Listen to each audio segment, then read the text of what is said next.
Well, as a member of Congress, Alexandria Ocasio-Cortez makes almost $200,000. She lives pretty well. She's got a Tesla and 2 luxury apartments, but she couldn't seem to redistribute any of that wealth that, she supports to her poor abuela back in Puerto Rico.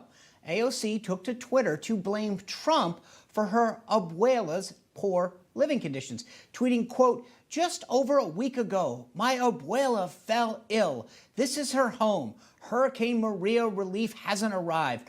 Trump blocked relief money for PR."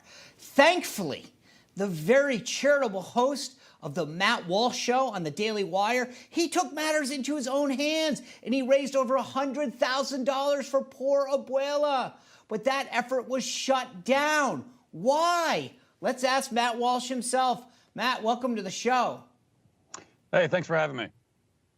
Man, I mean, somebody's in need. AOC sends out the distress signal. Matt Walsh and everybody and a ton of leading conservatives step in. Tell us, why did you set up this fund to help poor abuela?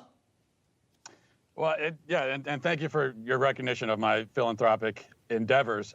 For me, it was she put the story out there about her abuela, and if this was not just her trying to score political points off of the suffering of someone else, using emotional blackmail as she is known to do, if it's not just that, I mean, if this is a real problem that needs to be solved, then and she has decided not to solve it, which, as you point out, she really easily could. I mean, she's a single woman, no dependents, making that kind of income.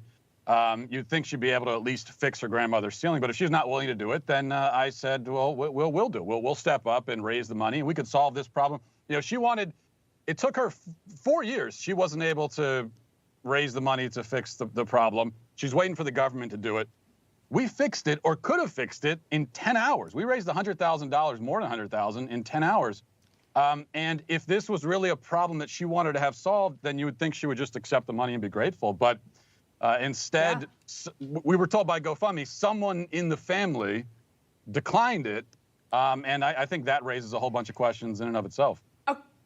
Okay, so Matt, talk to us about that, because you raised this $100,000, which you started, by the way, by donating $499, which is equal to 1 Tesla payment, which I find interesting. But you get this email from GoFundMe. They say this family does not want the money. Did they explain why? Do you know why they don't want it?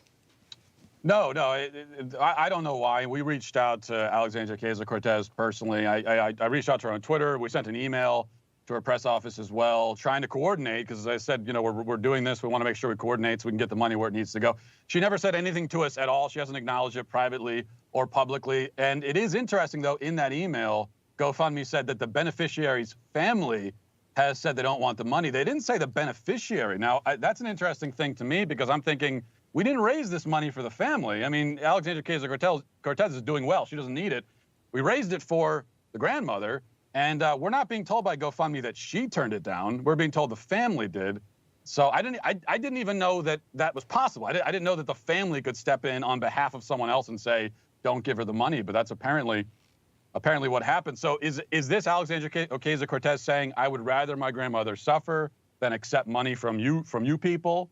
Or is it possible that her grandmother isn't quite in the dire straits that was originally portrayed? I don't know. We could only speculate. You know what I found so odd is you step in and within, as you say, 10 hours, raise $100,000+ from people like Dave Rubin and Ben Shapiro, all stepping up, showing people what the private sector can do, what generosity of fellow citizens can do. And the Independent calls it a personal attack on AOC. They spin this against you. It's unbelievable. You're the bad guy for raising $104 grand for her abuela, and then they won't take the money.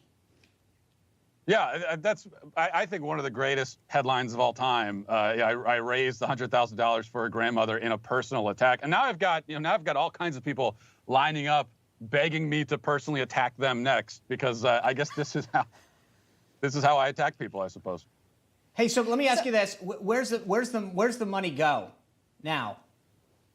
Well, it goes. It's just being refunded. I mean, I already got the email about my $499 that's being sent back to me. I'm sorry, Abuela, I don't want the money back, but they're giving it back to me. So everyone's getting their money back, and that's the other thing. that if Abuela didn't actually need the money, well, then that, again, raises questions about why AOC made it seem like she did. But they could have taken the money and fixed the ceiling and then said, hey, we're going to take the rest of this money that you gave us and we're gonna give it towards the community. We're going to help our neighbors. I mean, we could have raised $1 million, I think, if they had just let the fundraiser keep going for a few more days. We could have raised a lot of money anyway, and it could have done a lot of good, not just for Abuela, but for the whole community. And they chose not to do that. And so now we don't have a choice. We can't do something else with the money. GoFundMe automatically just sends it back to everyone. And so that's what happens. It's too bad. Yeah, I mean, Lyndsay and I pointed out to me earlier today that, you know, AOC then goes out and says, oh, she's fine. It's like this was truly a stunt, and no reporter is going to ask her about it. That's the sad state that we live in today. You went out, did something very kind, nice, and generous, and AOC pulled out a political stunt that no one will hold her accountable for. Matt Walsh, good on you. Thank you for stepping up and taking care of your fellow citizen and showing people that the left really doesn't want help. They want more government. I appreciate it. Thanks a lot, guys. Thanks for having me on.